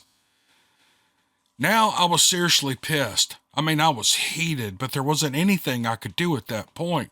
So I went back in and put in another movie, and at some point, I fell asleep. The next morning, everything was dead quiet when I got up and made coffee. I went outside to urinate, and there were no birds chirping or chittering. It was so quiet that it was eerie, but I finished and I went inside to have my coffee and get dressed. It was feeling like snow in the air, and I wanted to bring in a bunch of firewood. I dressed and put my pistol into its holster and went out back to the woodpile. I had made 3 or 4 trips, and when I came back out the last time and stepped off the porch, I caught fast movement behind the outhouse. It was fast enough that I thought it had to be a crow or something. I got a few steps further, and it stepped out from behind the outhouse, and I stopped dead still, looking right at a Bigfoot. I am 6'4" tall, and this big bastard had at least a foot on me. It was so thick and muscular, it looked like a brownish-red bodybuilder. It was just so massive, there was no other way to describe it. If I had to make a guess, there was no way it could have weighed less than 750 pounds. 3 times what I weighed at 250. Hell, it was probably more because of its sheer massive width. It had no whites to its eyes, and the nose was really wide and flat, The face looked like a flatter version of a gorilla, but with a human-like nose and really thick, large cheekbones and a heavy brow above its deep-set black eyes. It didn't have the pronounced muzzle of a gorilla, but rather more like a human, but with a massive and thick lower jaw in the same way the nose was more human-like than gorilla. Similar, but still distinct. I can see it just as clearly now as in the moment I was looking at it. It had a conical head, or at least a big tuft of hair on top of its head that made it appear conical, but there was no length to its neck. The head sat so low, it gave the impression that it sat directly on its shoulders. I think I said, "Oh shit," or I dropped the F-bomb. Well, then it sniffed the air and it looked at me and it went, "Oomph," again. Not threatening per se, just almost like questioning me. I really don't know. The impression on me was like when a dog woofs at you. It's not barking like it's scared or threatening, but like, "I'm here and I'm not sure how I feel about you yet." I was only 10 yards from it. It could just reach out and grab me with one step forward from where it stood rocking on its thick legs. It moved just a little more to its left side, like it was deciding which way to run. But then it looked at me again with a change in expression, like it was deciding what to do to me now instead of running. We both stood there staring at one another. Now, I've had subjects look at me that way, pursuant to an arrest. The change in its expression was a pre-assaultive cue, and I recognized it for what it was. I put my right hand under my fleece vest and I grabbed my pistol, thinking that if that big bastard moved toward me an inch, I was going to put 16 rounds into its chest as fast as I could, and then reload while I was making a run for the cabin. When I put my hand on my gun, it let out a different noise that went through my chest like a loud bass beat. It was a "Mah" that cracked at the end. It looked like it grew 6 inches taller, and we stared at one another for a few seconds, and then it looked off to its left and it ran into the woods, crashing through the brush. It moved faster than I thought something that big could move. I don't know how long I stood there. It seemed like hours, but it could only have been a few seconds. I drew my pistol to low ready and back sidestepping and scanning around me all the way to the cabin. My heart was pounding when I got back inside, and I was adrenaline pumping so bad that I was shaking. I locked the door, which in retrospect seemed silly because it was just a wooden door with a large window in it and an old deadbolt that wouldn't stop anyone who wanted to get in. I had no idea what I should do. I only knew what I could do. I reverted to my training and made sure the old Remington pump shotgun we kept in the cabin was loaded with slugs. I pulled the 30-30 out of the rack and levered around into the chamber, and then I loaded another round into the magazine to top it off. I made sure the shotgun was close at hand wherever I was for the rest of that day, and made damn sure I was back inside by dark and had the kitchen light and back porch and front porch lights on. I tried to sleep, but I only dozed lightly because every sound brought me to full wakeness. I even traded my bed by the window for one of the couches that was backed up to the solid log wall, and I even remained dressed with my boots on. I knew it could get in, but it would have to make a hell of a lot of noise doing it, and that would at least give me a reactionary gap to shoot it a bunch of times before it really got pissed off and ate me or whatever it planned to do. Either way, if it got me, I would be surrounded by empty shotgun shells and 10mm brass. Now, I know it sounds like I'm making light of it, but those were the thoughts that went through my head. It was the cops' gallows humor at work.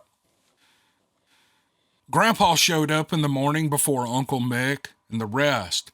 I helped him unload his blazer and we went inside for coffee. He asked me why the shotgun was on the kitchen counter, and the whole incident spilled out of me. He sat there with his hands around his coffee cup looking into it and then looked up into my eyes and said, "I know." Grandpa and I looked all around the cabin area for tracks. The leaf and pine needle cover was so thick, And other than a couple of large, poorly defined impressions where it stood facing me, there was nothing that had any detail. If I hadn't been right there to see it, I wouldn't even know what the impressions and the clutter were or even pay them any mind at all. I think I was really looking for any evidence that I hadn't totally lost my mind. I wasn't prone to unreasonable fear at work, and I was used to dealing with predatory humans and high stress and high threat situations and gangs and narcotics. I'd been in critical incidents and I had handled them. I was rattled that I was so rattled. Yes, it was a Bigfoot, but it was also just a flesh and blood animal. I was raised around animals and I worked around predators. It didn't make sense that this would affect me the way it did. There was a big part of me that wanted to pack it in and head back down to the Flint area and spend the next 2 weeks with my grandma instead of staying at the cabin. There was also the part of me that wouldn't let a big monkey chase me out of a place where I had spent so much good time with my grandpa. You can call it ego or self-image. Wanted to be able to look at myself in the mirror and not see a coward. And all those things made me stay and made me go out in the woods and hunt like I always had. I was definitely more alert to anything out of the ordinary, and most especially, I was alert to sudden deafening silence, but nothing else happened. I even forced myself to stay out until dusk so I would have to make part of the walk from my blind to the cabin in the dark. Now, I'm not so arrogant as to say that I was scary to a Bigfoot, but 30 years of reflecting on the incident and going over it and reading other accounts by people whom I consider to be credible, I have become convinced that it was when it saw me open my vest and put my hand on my pistol that it decided to run. Yes, it had to have seen and heard me shoot earlier. It made noise and alerted me to the presence of what I thought was someone messing with me, but it saw and it heard the guns. I had my pistol under my vest, so it didn't see a gun until I put my hand on it, and that's when its demeanor changed again, and it ran. I got a nice 6-point on the 17th. Grandpa and Uncle Mick and Uncle Jim all got a deer as well.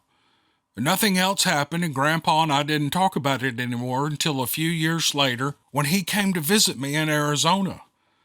He told me that he had also been alone at the cabin in the mid-70s when he saw something big and dark brown cross the road as he was driving out. It turns out that was our last trip to the cabin. It nearly burned down in a wildfire the following summer. Grandpa and Uncle Mick decided to sell the land and hunt with friends in another location after that.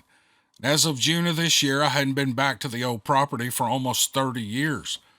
I had to go to Michigan for a family reunion, and I drove up with my wife, and on a whim, I decided to go back to the old property. It looked completely different going in. There were a lot of newer glamour cabins, and they had high-dollar water and trail toys and luxury SUVs parked around them. There wasn't anything left that I recognized on our old property. Everything, including how I felt about the place, had changed. But I was glad I had my 45 on my belt just the same. When I was 14, I was with some of my family at an actual haunted house called St. Albans Sanatorium in Radford, Virginia. The place began its life as a Lutheran boys' school, but bullying became such a problem that several of its students took their own lives. With a reputation like that, the school eventually shut down. In 1916, it reopened as a psychiatric infirmary. Although it was supposed to be a better alternative to the other insane asylums, it too developed a bad reputation. There were stories of cruel and inhuman treatment of the patients. The stories were rampant. Experiments often left them permanently disabled or dead. The staff-to-patient ratio was outrageous, with one staff member for every 135 patients. Divide that into 3 shifts with days off, and the number gets a lot closer to 400. In the 1990s, the place was shut down, and today it's considered one of the most haunted places in the eastern United States, And for the price of admission, you too can experience the otherworldly happenings inside its walls. Now, can you blame me for being too scared to go inside? My uncle, who worked security there, stayed outside to keep me company while everyone else went in. We walked around and talked until he got a call to go do a walkthrough. While I was standing at the ticket booth waiting for my uncle to come back, this guy with a pale face and dark eyes walked up to me and tapped me on the shoulder.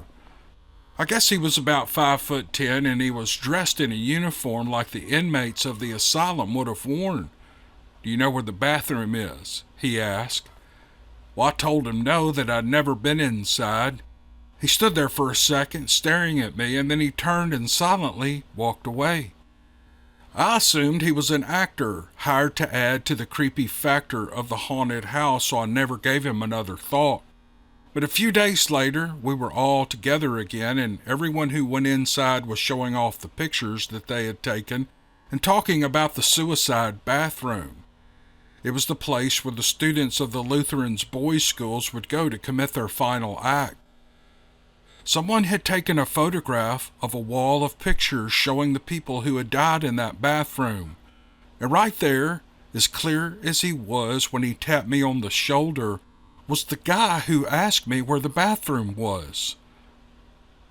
Almost a decade later, it still haunts me, and I can't help but wonder if the person he'd asked that question of while he was living had given him the same answer that I did.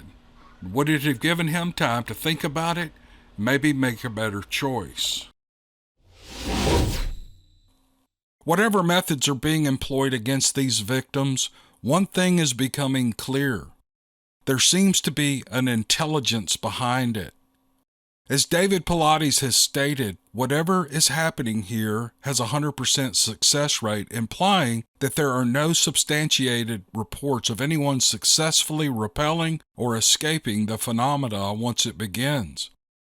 Of course, if this were just a random natural phenomenon occurring in nature as part of the environment by forces we've yet to understand or prove through science, then it would happen seemingly everywhere and with plenty of eyewitnesses.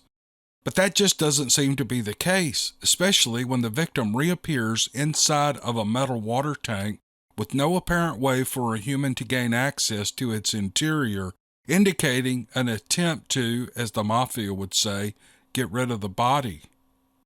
I am, of course, referring to the Elisa Lam case. How this was done is unknown, but might be explained as having been phased through the metal or teleported into the interior.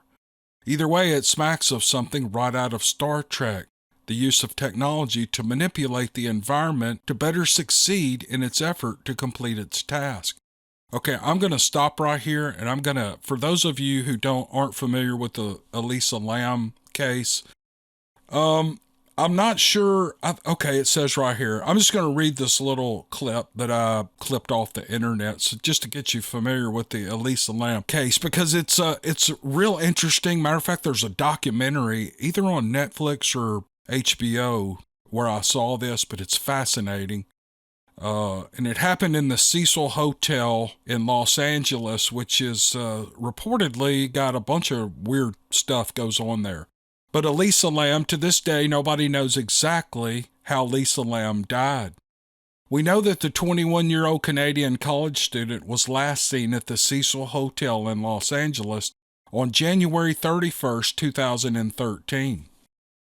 But the infamously chilling hotel surveillance video that captured the bizarre final moments before her disappearance, let alone the other details that have emerged since, have only elicited more questions than answers. Ever since her body was discovered in the hotel's water tank on February the 19th, her tragic demise has remained shrouded in mystery. And this article is very long. I actually copied the whole thing, and it's anyway, just Google Elisa Lam, Elisalam. I think you'd be pretty interested. If you're into the true crime, mysterious disappearances thing, you might be interested in that. But back to this man's email.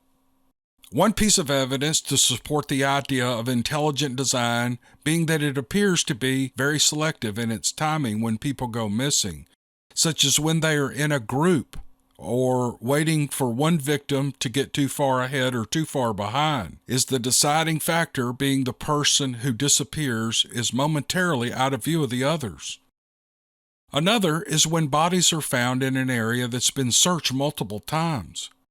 It can't be determined if the culprit is aware of the search efforts and returns the victim to the spot of, insert whatever term you like, simply because it had departed the scene temporarily and then later returns to the scene to drop the body off.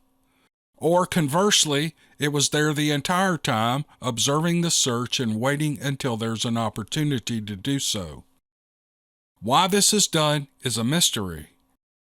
Is it an act of compassion to grant closure for the rest of us, or simply a tactic to discourage or eliminate any further investigation into the disappearance? The body is found and the search ends, and we go on about our normal lives, none the wiser. Or perhaps, more sinisterly, is this action a way of giving us a big fat middle finger by stating that it can do whatever it wants and there isn't a damn thing we can do about it?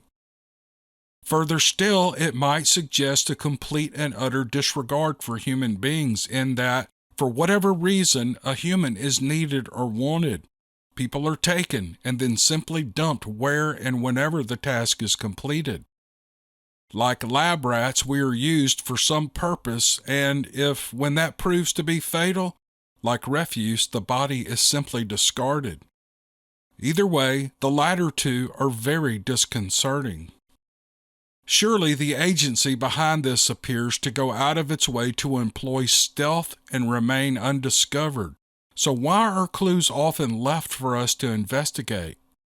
Clues such as the bodies themselves or clothing that is neatly folded and left behind, but without any evidence of trauma or violence.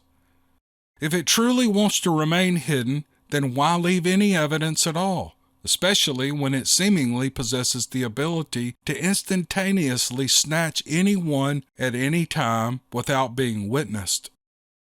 Perhaps the rationale being it doesn't take into consideration our deductive reasoning and our compulsive determination to solve a mystery. But then again, it may see itself as so superior to us that it simply may not care. If we assume it is some form of intelligence perpetrating these events, then we have to see and call it for what it is: abduction.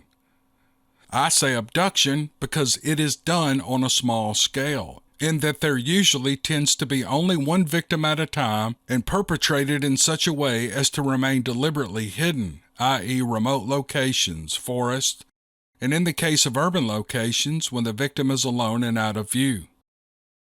Both of these factors indicating a thought process involved, a psychopathic thought process. But this is not what we categorize as typical alien abduction. One might even go a step further and call it being hunted. If people were disappearing en masse and from not so discreet locations such as city streets in broad daylight, then another word would be appropriate, and of course mass panic would ensue for certain. But the compelling nature of the methods behind this mystery mirror our own actions while hunting. The hunter enters the forest, he's camouflaged, and is quietly positioned in a manner where the hunted, such as the deer, is unaware with the weapon at the ready until, boom! Typically, with what we have come to term alien abduction, when a person is taken, they are returned for the most part unharmed, and any memory of the event is non-existent. Only through nightmares and/or hypnosis the events may be recalled. People often describe various entities that we as society have come to recognize and categorize as the typical greys, reptilians, mantis, insectoids, and even blonde-haired Nordic types.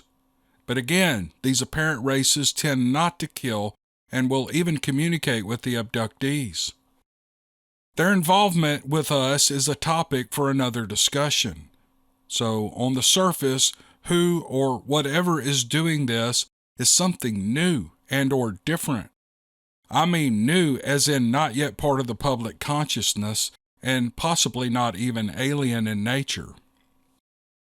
In the rare cases where the missing have been found alive, they are unable to give any description as to their whereabouts and any events that occurred during their time missing.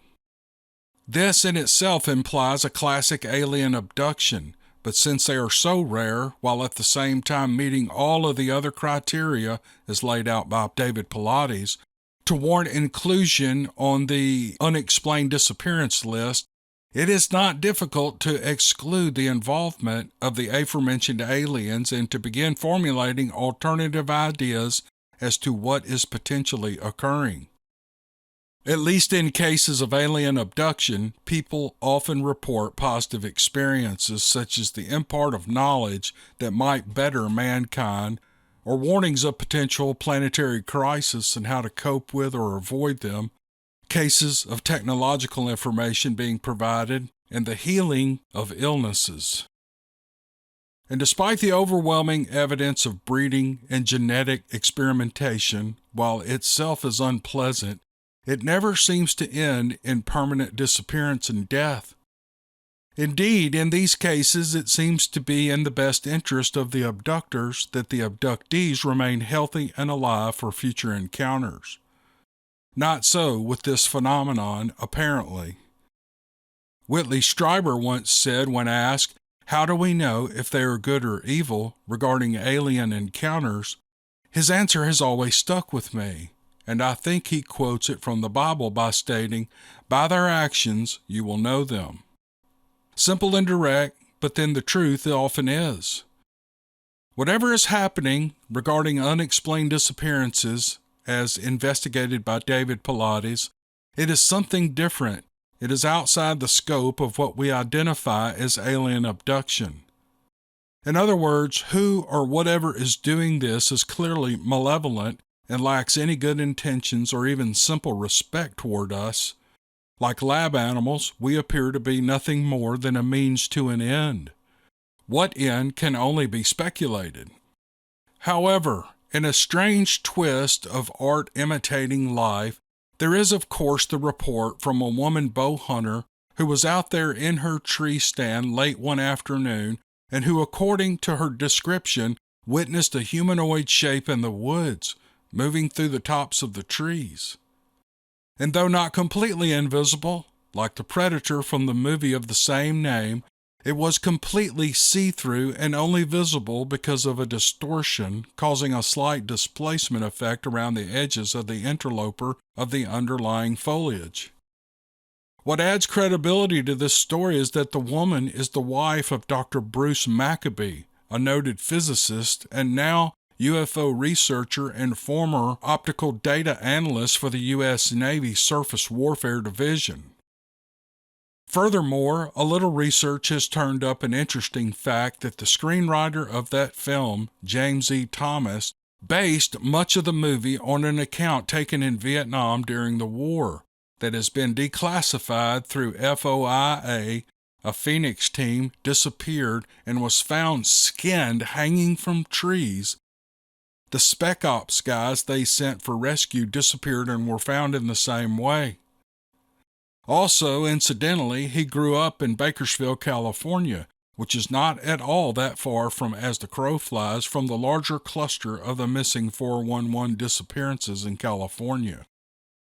So if we analyze and collate the available facts and evidence as compiled by the missing 411 investigations, and we embrace the axiom posited by Sir Arthur Conan Doyle, when one eliminates all other possibilities, whatever remains, however improbable, must be the truth. I'm 61 and I believe my first Bigfoot encounter happened only recently. I'm an avid wildlife photographer. It's a passion of mine and came about after a nasty breakup with a girlfriend a decade ago. Taking pictures motivated me and helped me cope with my issues at the time. I stalk the forest with my camera lens, and when I'm in the woods, my perceptive hunting techniques become sharpened. I slow my walking speed, which helps to control my breathing, and I hide within the shrubs. And when hiking down a trail, I use its edge instead of its center. I hunt for tracks and listen to the silence around me. I've loved exploring the woods since I was 11 years old. Many a time I was miles from my house, but my home was the wilderness. I would never tell my parents where I was, even though I would be gone for hours. They knew me and just accepted it. Those were more innocent times. There were numerous occasions in the woods that I heard suspicious sounds and smelled putrid odors. I once found a 15-inch human track in the midsummer within the sugar sand in 100-degree heat. That sand is blistering hot at those temperatures, and I could only wonder what Bubba would be miles in the woods barefooted and walking on fire sand. At the time, I lived in a small town named Lake Helen, with a population of 1,300, and it's surrounded by thick woods and swamps. There were stories around Lake Helen concerning a creature who the locals had given the nickname the Mole Man. It allegedly was ripping the heads off of cattle and leaving the bodies, and it had been seen on several dirt roads starting between the orange groves, and it was described as a very tall creature with red glowing eyes. I was going to kill the Mole Man, and I warned my mother that if I ever saw that monster, I would stab it with my Indian-headed, deer-antlered handle hunting knife. Unbeknownst to me, my mother and my uncle had concocted an elaborate prank on me. My uncle snuck into my bedroom walk-in closet. He was wearing a dark coat and a cheap dime store monster mask, and with a flashlight under his coat, he was patiently waiting for me. To add an extra element to the joke, he had unscrewed the lights in my bedroom ceiling. Under the pretext of retrieving a new radio she claimed she had stashed inside my closet, my mother sent me upstairs to my bedroom, and I fumbled with the light switch and nothing happened. I felt around in the dark for the knob to my closet door, and when it flew open and my uncle let out an unearthly scream. He had a flashlight shining across his masked face, and he lunged for me, but I slammed the door on him and ran from the room and flew down the stairwell, bouncing off the wall at the bottom, where I then staggered down 2 more steps and fell to the floor, totally freaked out. My uncle came down the stairs and tore off his mask, and then he revealed himself. I guess it was funny, judging how everyone in the room nearly wet themselves from laughing so hard. Needless to say, I was humiliated, and I left the house for a few hours, not caring if the real Mole Man was lying in wait for me. A few weeks later, I was asked to go camping with my brother Rick, his girlfriend, and another couple. I was told of a campsite they chose, and I loved that area. There was a doctor that lived nearby on 100 acres of prime land. The place was surrounded by dense woods with a 10-acre swamp. He owned a very large and very mean Rhodesian Ridgeback dog that was known to run loose on the property, and I was assured that the doctor kept the massive dog inside at night. While I tended to our campfire, the 2 couples took off on a nighttime hike. The fire was intense, and the light from it made me feel somewhat safe from any advancing wildlife. My uncle's Mole Man prank was still fresh on my mind. The area was within a few miles of the supposed cattle mutilations, but I was skeptical that any such thing had happened. What kind of animal could pull the head off a cow's body? After an hour, I thought I heard the others coming back, and I saw a tall, shadowy figure off in the dark on the other side of the fire, and I thought it was my brother Rick, and I called out to him a few times. He turned and walked toward the swamp and disappeared into the darkness. I heard his footsteps descend into the water. When the others finally returned, Rick swore that whatever I saw, it was not him. And not long after, reward posters appeared around Lake Helen. The doctor's beloved Rhodesian Ridgeback had gone missing, and the dog was never seen again. As we inch closer to adulthood, my friends and I would joke about the possibility of the Mole Man. Like most legends celebrated by one generation and ignored by the next, The stories eventually die out, and in the end, it's only the historians that remember. There are exceptions. My friend Pam was an avid equestrian in the late 1970s, and Pam loved to go riding bareback on the trails around Lake Helen. When she shared her story with me, she seemed ill at ease. She was on her horse in some deeper woods on the far outskirts of Lake Helen. She described something on the trail resembling a massive man-like creature with a huge head and very tall with big hands. It had a rank odor, something she believes made her horse skittish minutes before she spotted the monster in the clearing. And Pam dug the heels of her cowboy boots into the rib cage of her horse, and they took off in the opposite direction. Now, I'm a bit of a cynic. I didn't believe her, or at least I didn't believe that whatever she had seen was something as camera shy as a cryptid. I began to wonder if my uncle had a second career standing out in the woods in a homemade Bigfoot suit scaring the innocent. In 2013, I ventured into the Everglades to do some primitive camping for a month. It was the first day of May, and I wanted to fast and read my Bible and to hopefully photograph an endangered Florida panther. After setting up my tent, I left to go on a ride with my mountain bike. 2 miles into it, I noticed what appeared to be a deer in the center of the road. Well, I was excited to see some wildlife, and I used my binoculars to get a better view, and to my surprise, the deer was actually the Florida panther. These panthers are rare. There are maybe 180 or so left in the state. It sensed my presence and it vacated the road, slipping into the palmettos to my left. I rode a few hundred feet down the road in the direction I believed the cat to be traveling, and I stopped and laid down my bike in the grass, and I stood behind a power pole on the right side of the road. I could hear the squirrels chattering at the panther as it approached. Judging by the sounds, it was turning in my direction.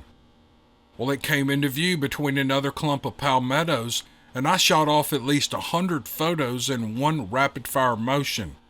And I returned to camp extremely pleased. A week into my stay, I had seen bears, snakes, a bobcat, 2 panthers, and a huge 13-foot alligator walking on the road in front of me. And whatever came into my campsite this particular night, it gave me ample reason to leave. I was getting ready for bed after reading my Bible. I had just turned the LED lantern off at 9:30 p.m. and laid my head on the pillow. There were only 2 roads in and out, but the land was mainly made up of large alligator swamps and cypress trees. I was alone out there, or so I thought. I was suddenly jarred awake by the thud of a crashing tree to my left of my tent, and I realized a second later that something had exited the palmettos at the swamp's edge to the right of me. Was it a bear? Had it climbed into the withered tree limb and both had fallen together? I lay there with my Bible on my chest and a small .22 handgun ready to fire. The sounds outside of my tent came all at once. Human-like whistles, some soft and some loud. They changed in tone from high to low. There were guttural grunts followed by growling. It was like the demented choir from hell. I asked God to protect me and stayed huddled inside that tent until daybreak, when everything grew quiet. I unzipped the tent flap and took a quick peek outside. Whatever had terrorized me half of the night was apparently gone. The tree that had fallen by my tent was a healthy pine with no trace of rot or disease. There were tracks all over the camp, and as I stared down at the ground, I thought back to the giant footprints in the sugar sand that I'd uncovered when I was 11 and a fearless explorer. Maybe all the stories and legends were beginning to have an effect on me as I neared retirement. There's no fool like an old fool, they say. I can't bring myself to admit the existence of such creatures like the mole man out there in the wilderness until I literally capture one with my camera or see one in person. Unfortunately, since that night, I haven't touched a camera or gone camping, so it's likely to be some time before either happens. This tale was related to me by my 4th grade PE coach, and it made an impression on me. I'm not sure where he heard it or how true it is. It takes place in Cato Lake, which has a history of sightings of unknown creatures. It terrified me as a child. The Night Watchman. The sun was setting in Oil City, Louisiana, as the man made his way to his post. He was to be the new night watchman for one of the many oil derricks that had been erected over the short period of time since oil had been discovered in nearby Cato Lake and the surrounding swamps and marshlands. It would be a decent job, he thought, keeping an eye on the various tools and equipment that the wildcatter crew used during the day to pull the crude from the belly of the earth. You just had to make it through the night without falling asleep. As the new man, he had been picked to watch the derrick furthest back from a particular boggy section of swamp. Having no boat available to pull through the muck, he decided to walk along the bank. It would take a little longer, but the trek through the swamp wouldn't be anything he hadn't done before, and he wanted to make an impression to hopefully move up to a higher-paying position on a day crew. The canopy of trees quickly blotted out what little light was left, and he paused to light a kerosene lantern that he carried with a match. The amber light spilled out to push back some of the gloom, and he continued on. The smell of the cypress trees and stagnant mud were old companions that he had grown to love from his life spent in the Louisiana bottoms. He let his mind wander with the memories of hunting and fishing those familiar smells evoked, and a cypress knee caught his foot and he stumbled. As he caught himself, he heard it. It was a step. Holding the lantern high, he turned to look into the darkness. But there was nothing he could see among the dancing shadows. Deciding it was his mind playing tricks, he turned and began to walk again. It wasn't long when he heard it again.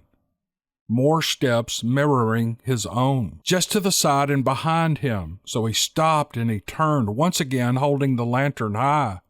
"Who is that?" he called out. He got no answer. His pace quickened as he began to walk again, and he heard the steps begin to once more mirror his own, now sloshing in the nearby water. Becoming unnerved, he began to walk even faster, catching his feet on exposed roots, cypress knees, and clinging mud, hearing the sloshing steps growing closer. With anger overcoming his fear, he stopped again. "Who the hell is that?" he screamed, and still there was no answer. An overwhelming quiet had engulfed the swamp. It was like cotton had been placed in his ears. All he could hear was the beating of his own heart and his quickened breaths. And then, from the darkness, came a low, deep growl that reverberated in his chest. He could feel the color drain from his face and his blood ran cold. Without thinking, he turned and ran.